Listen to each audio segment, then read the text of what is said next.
Bismillahirrahmanirrahim. Assalamualaikum warahmatullahi wabarakatuh. Hari ini adalah materi yang ke-12 atau materi yang terakhir dari kuliah filsafat ilmu. Oke, eh, judulnya adalah filsafat ilmu sebagai landasan ekonomi Islam. Jadi pada intinya adalah filsafat ilmu ini sebagai landasan ekonomi Islam. Nah, karena apa? Sebagaimana yang kemarin saya sampaikan bahwa semua ilmu itu tidak bisa lepas dari filsafat ilmu.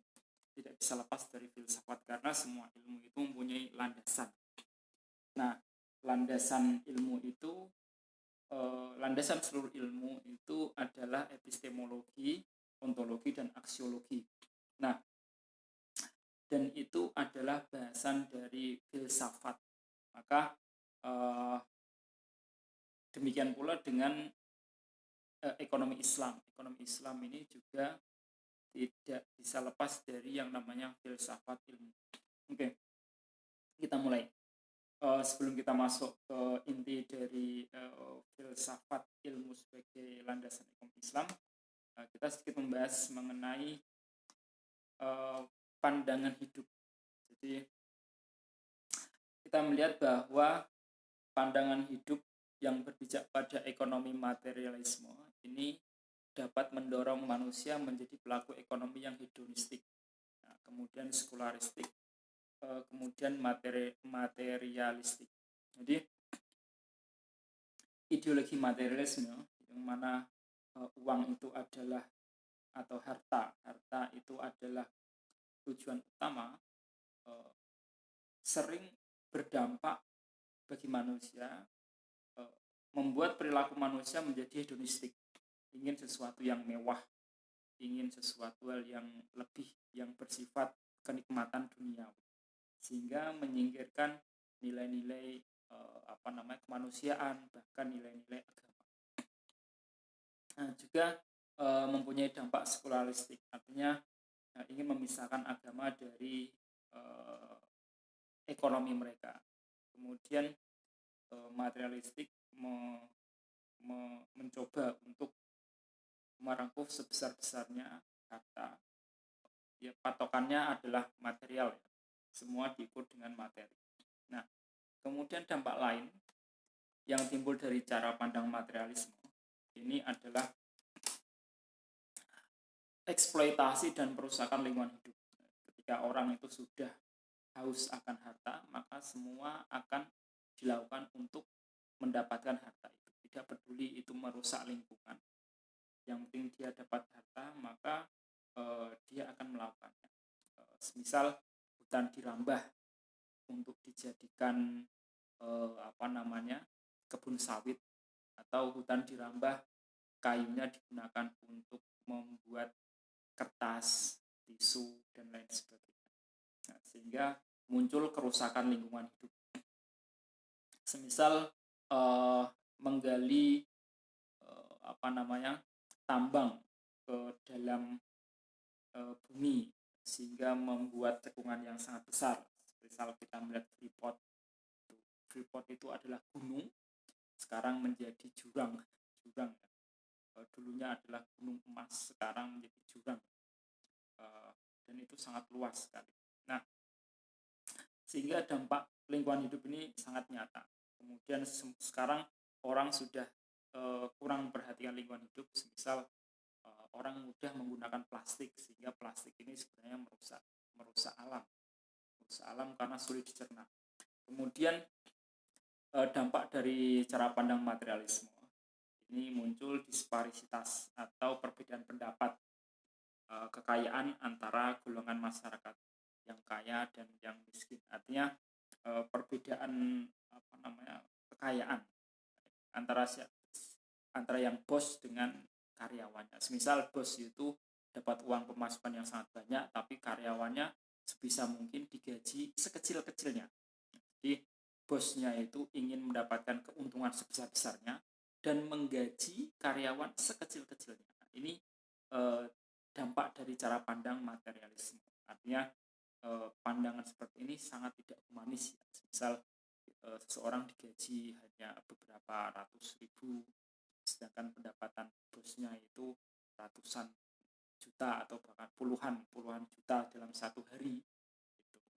Ratusan juta dalam satu bulan, tapi pegawainya hanya dikasih per bulannya hanya 600.000 atau 700.000.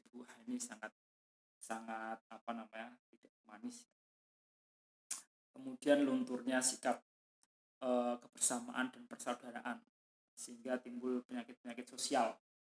Nah, artinya karena perbedaan atau jurang antara yang kaya dan yang miskin itu sangat sangat dalam atau jauh perbedaannya, sehingga menimbulkan rasa iri dari yang tidak mampu.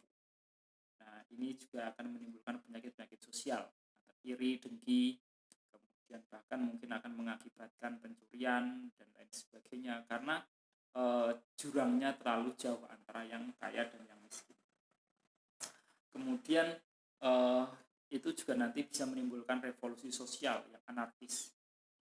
Semisal ketika seorang sudah dalam keadaan terdesak, kemudian dia ekonominya mampet, gitu, bisa jadi dia akan melegalkan cara-cara yang haram seperti merampok, begal, atau bahkan menipu dan lain sebagainya.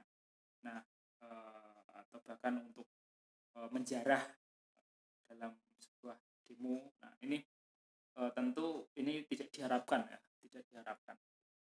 Nah, cara pandang materialisme yang terlalu material itu juga berdampak tidak baik. Oke. Pada kenyataannya kapitalis telah menciptakan dan melanggengkan ketimpangan dan kesenjangan sosial, serta berusaha mempertahankan kesenjangan tersebut untuk mempertahankan eksistensi. Kita tidak jarang kita melihat seorang bos itu ingin mempertahankan eksistensinya dengan menggaji karyawannya sekecil-kecilnya. Dia sengaja untuk mempertahankan kesenjangan itu, juga karena agar usaha dia tidak ditiru oleh karyawan. Misal dia karena tidak sedikit ya orang membuat usaha, kemudian usahanya laku, kemudian dia punya karyawan dan karyawannya pun membuat usaha yang sama dengan bosnya, sehingga si bos tersebut bagaimana caranya agar tidak ditiru oleh karyawannya, maka dia menggaji karyawan sekecil-kecilnya agar karyawannya itu tidak punya modal untuk membuat usaha seperti bosnya itu. Artinya sang bos itu berusaha untuk mempertahankan eksistensinya dengan melanggengkan kesenjangan, ketimpangan sosial, kesenjangan. Dia menggaji karyawannya sekecil-kecilnya agar karyawannya itu tidak punya modal untuk membuat usaha seperti bosnya. Kemudian maka Islam hadir untuk mengkritik sistem ekonomi kapitalis yang telah merubah arah pola dan struktur perekonomian dunia sekarang ini. Nah, kemudian Islam menawarkan pandangan alternatif, rumusan strategi pembangunan ekonomi yang lebih humanistik, intinya lebih manusiawi, dengan menggali inspirasi nilai-nilai yang terkandung dalam Al-Quran, hadis dan sunnah, serta hazanah para cendekiawan muslim. Ini yang ditawarkan oleh Islam.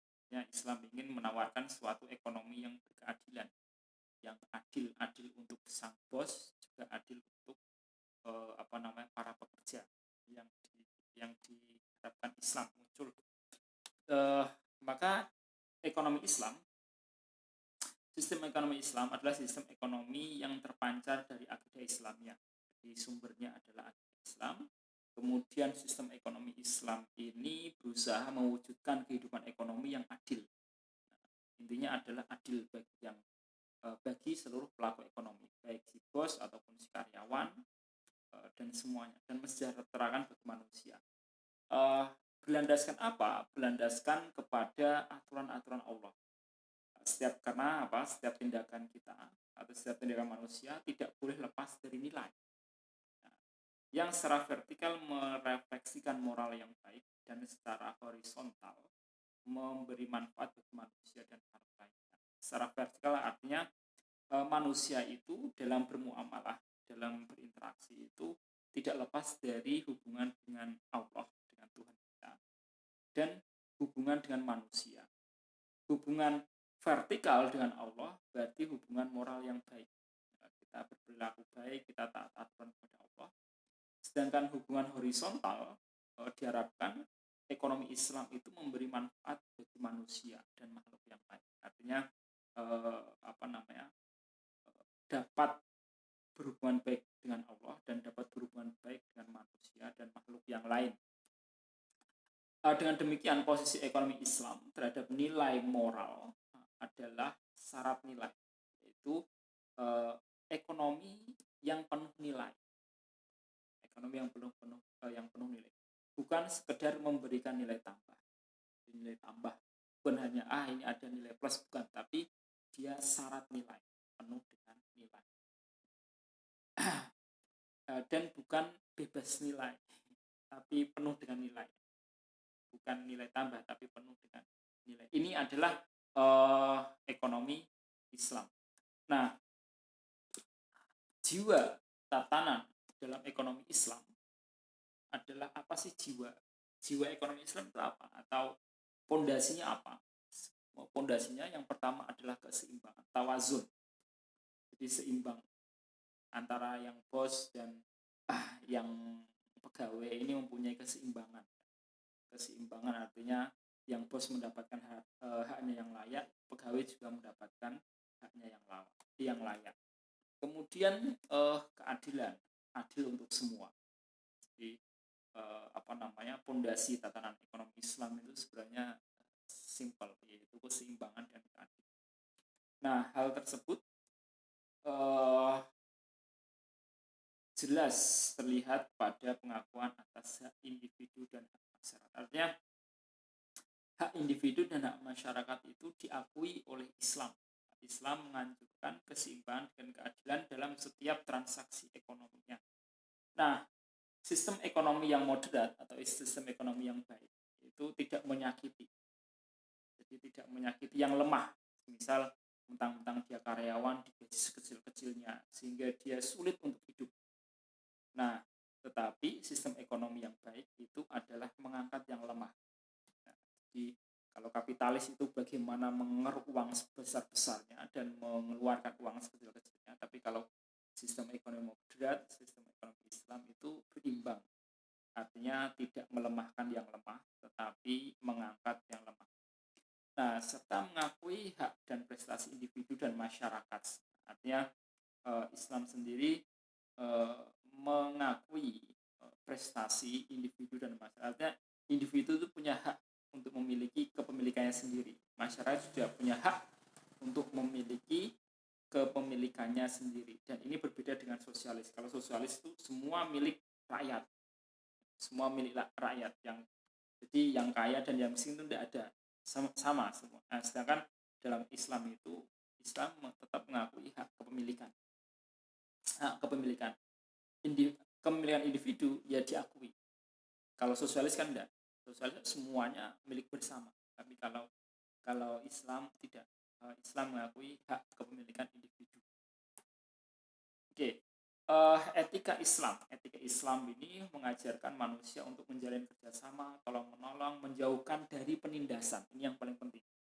Nah, karena ekonomi ini tidak bisa lepas dari penindasan. Jadi terkadang yang bos menindas yang karyawannya, atau yang kaya menindas yang miskin, atau yang kuat itu yang punya pengaruh semisal dia ada di level pejabat, dia menindas rakyat itu. Nah, ini jauh dari sistem ekonomi Islam. Misal kita bisa melihat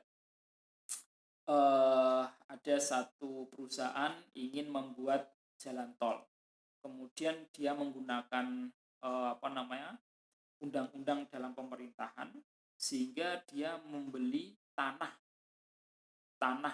rakyat yang digunakan untuk jalan tol itu dengan harga yang sangat murah.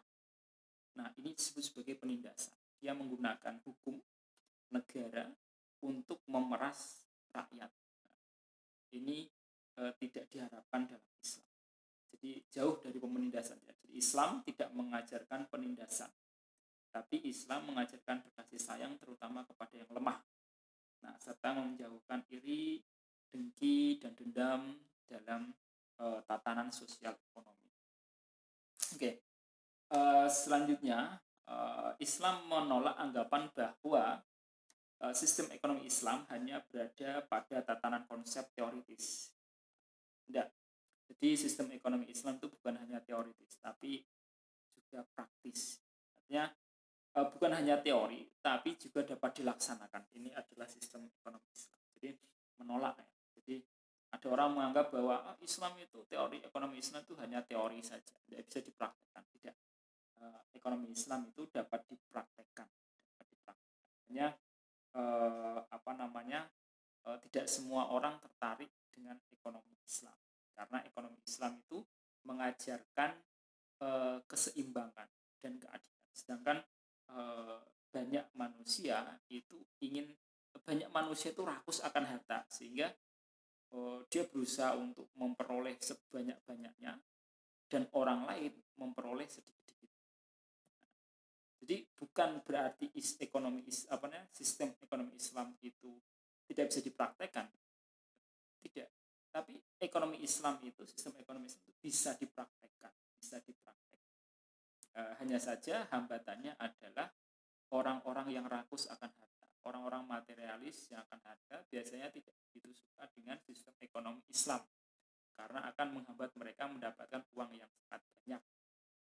Nah, dengan cara yang tidak halal atau dengan cara yang haram, menindas, kemudian dengan riba, kemudian dengan menipu, kemudian dengan memanipulasi, kolusi, dan lain sebagainya. Nah, karena pada dasarnya sistem ekonomi Islam telah berjalan selama ribuan tahun dengan mengandalkan keadilan dan keseimbangan antar pelaku ekonomi. Ini yang paling. Oke, kita masuk ke epistemologi ilmu Islam. Nah, epistemologis ilmu Islam. Kita membahas mengenai filosofi ekonomi Islam secara utuh ya. Nah, jadi objek material ilmu ekonomi Islam itu adalah seluruh ilmu yang berkait dengan ilmu ekonomi Islam. Jadi seperti ini. Apa sih yang dibahas dalam ilmu ekonomi Islam? Yang dibahas adalah semua ilmu ekonomi yang berkaitan dengan ilmu ekonomi Islam. Jadi seluruh ilmu yang berkaitan dengan ilmu ekonomi Islam. Ini yang dibahas. Itu disebut sebagai objek material. Jadi objek material itu adalah objek yang dibahas. Yang dibahas apa? Yang dibahas adalah seluruh ilmu ekonomi yang berkaitan dengan ekonomi Islam. Ini. Nah, sedangkan objek formal itu apa? Objek formal itu adalah cara pandang. Jadi kalau objek material itu adalah apa yang dibahas, kalau objek formal itu adalah cara pandang. Nah, yang dibahas adalah semua ilmu yang berkaitan dengan ilmu ekonomi Islam. Dibahas melalui cara pandang apa?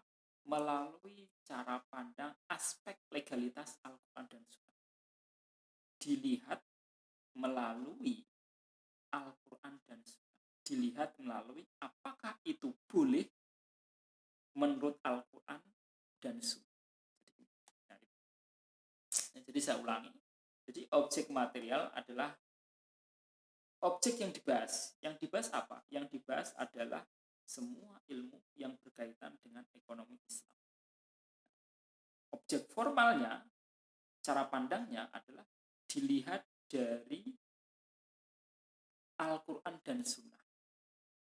Apakah itu boleh menurut Al-Quran dan Sunnah? Atau apakah itu tidak boleh menurut Al-Quran dan Sunnah? Jadi ada objek material dan ada objek formal. Objek materialnya adalah ilmu, seluruh ilmu yang berkaitan dengan ekonomi Islam. Objek formalnya adalah dilihat dari cara pandang Al-Quran. Apakah itu boleh menurut Al-Quran ataukah apakah itu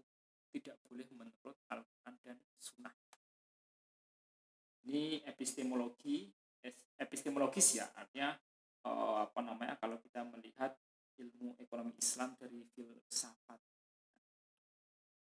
Oke, kemudian kita masuk pendekatan ontologis. Jadi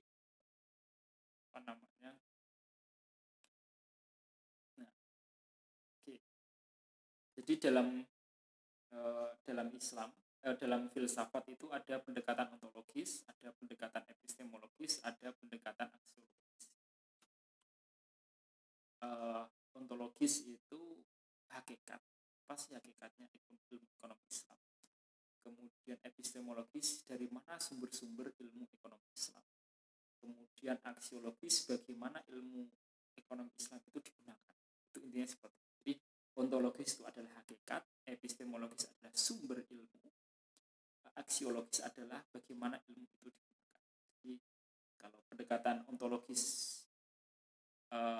ilmu ekonomi Islam adalah ontologis ekonomi Islam adalah hakikat ilmu ekonomi Islam. Nah, epistemologis apa sumber-sumber, aksiologis bagaimana ilmu itu digunakan. Itu dalam filsafat. Oke.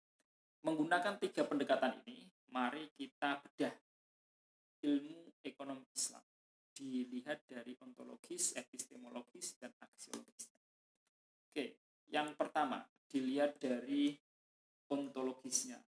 Secara ontologis, ilmu ekonomi Islam itu intinya, hakikatnya adalah membahas 2 disiplin ilmu, yaitu ilmu ekonomi murni dan ilmu fikih muamalah. Jadi hakikat ilmu ekonomi Islam itu ya ilmu ekonomi murni dan ilmu ekonomi muamalah digabung menjadi satu. Itu hakikat. Jadi hakikat ilmu ekonomi Islam itu ya ilmu ekonomi murni digabung dengan ilmu fikih muamalah. Nah, oke. Ada perbedaan antara kebenaran dalam ilmu ekonomi dan dalam fikih muamalah. Kalau dalam ilmu ekonomi kebenaran itu kalau dalam tolak ukur dalam ilmu ekonomi itu kebenaran itu ada 3. Jadi diukur dari teori koherensi, korespondensi, dan pragmatisme. Jadi kalau ilmu ekonomi konvensional semua dikatakan benar bila koheren antara ucapan dan kenyataan sama. Nah, mohon maaf. Jadi dalam tolak ukur ilmu ekonomi konvensional, jadi sesuatu dikatakan benar kalau itu koheren. Koheren itu apa? Koheren itu benar secara akal sehat. Benar secara akal sehat. Jadi secara akal dipikirkan itu benar. Nah, yang kedua dikatakan benar kalau dia korespon antara ucapan dan kenyataan sama. Jadi yang dia ucapkan dan kenyataannya itu sama. Contoh seperti ini.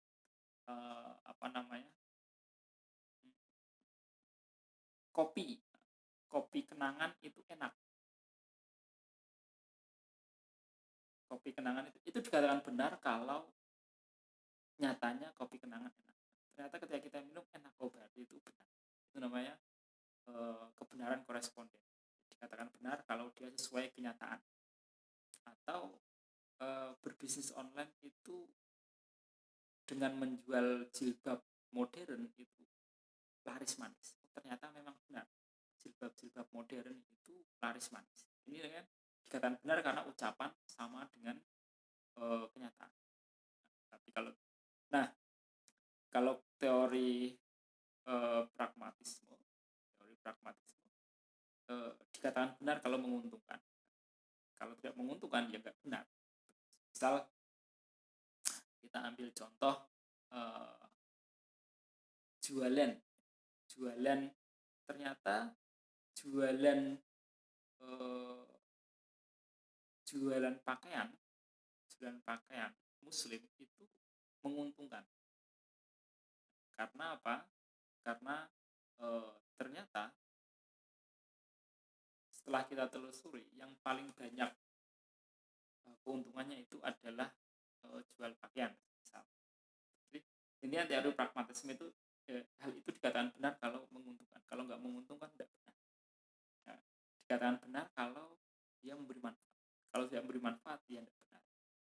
Jadi pragmatisme itu mengukur kebenaran dari untung rugi, dari apakah itu membuat solusi atau tidak, apakah itu bermanfaat atau tidak, apakah itu berguna atau tidak. Nah ini teori pragmatisme. Kalau teori koresponden itu dikatakan benar kalau sesuai kenyataan. Kalau teori koherensi dikatakan benar kalau masuk akal.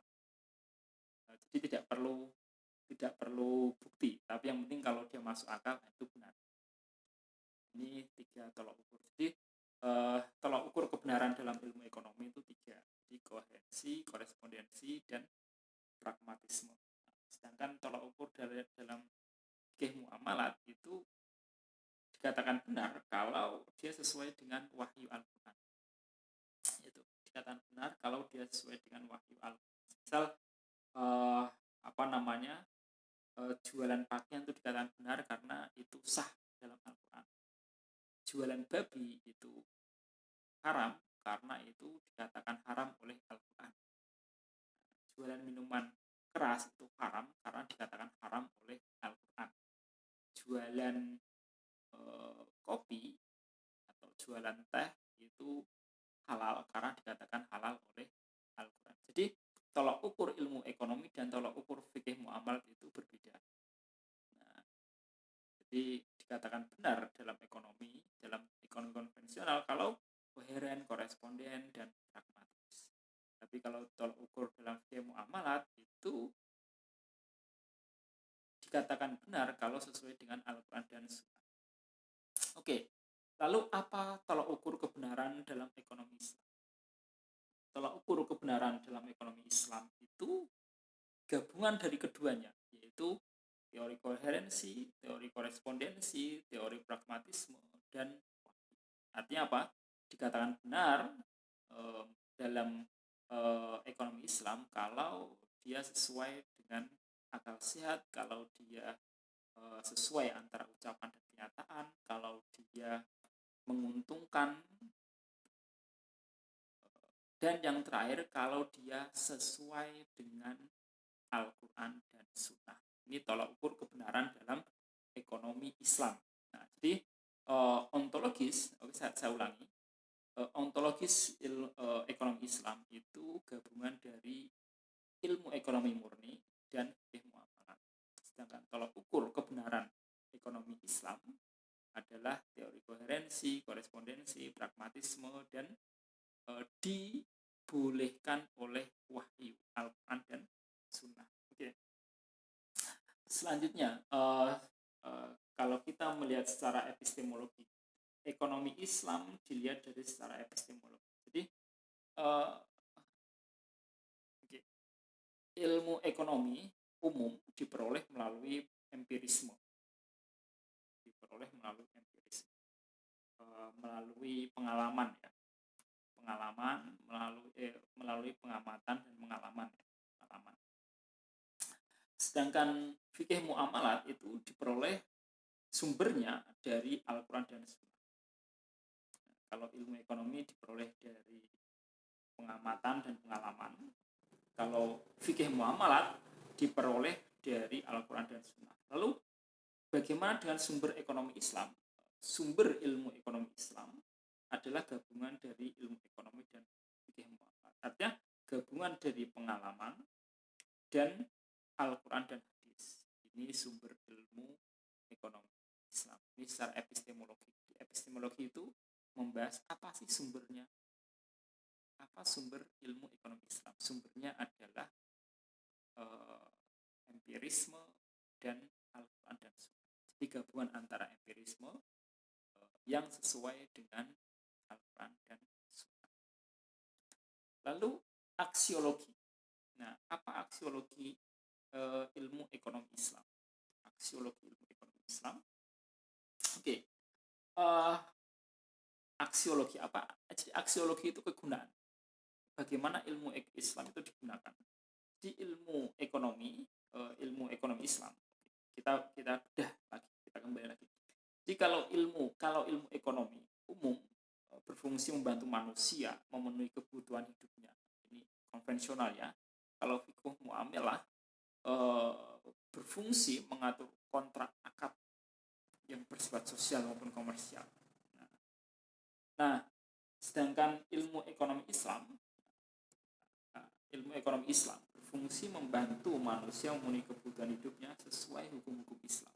Nah, intinya ilmu ekonomi Islam itu berfungsi membantu manusia dalam memenuhi kebutuhan hidupnya sesuai hukum-hukum Islam, sesuai dengan hukum Islam. Nah, ini secara aksiologi. Jadi saya ulang lagi biar kalian tidak bingung.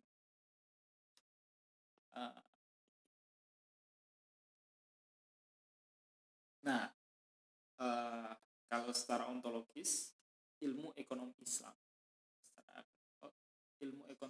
secara ontologis ilmu ekonomi Islam itu adalah gabungan dari ilmu ekonomi konvensional dan fikih muamalat. Nah, sedangkan tolak ukur kebenaran ilmu ekonomi Islam itu adalah teori koherensi, teori korespondensi, teori pragmatisme, dan wahyu. Nah, adapun pendekatan epistemologis sumber ekonomi Islam itu, sumber ilmu ekonomi Islam itu adalah empirisme. Empirisme itu pengalaman, pengamatan, nah, dan wahyu. Epistemologi sumber ilmu ekonomi Islam itu adalah pengamatan, empirisme, dan wahyu Al-Quran dan Sunnah. Sedangkan aksiologi ilmu ekonomi Islam itu adalah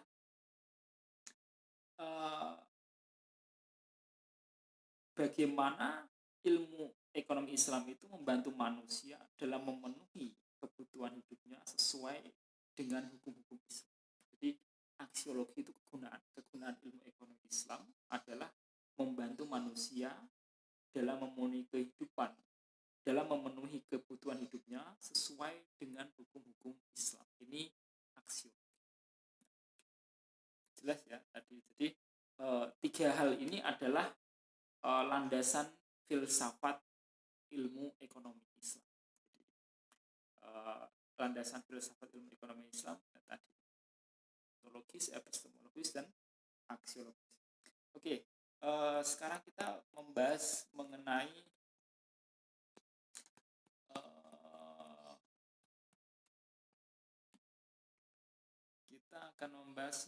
kontribusi para ilmuwan. Kontribusi para ilmuwan terhadap perkembangan ilmu ekonomi.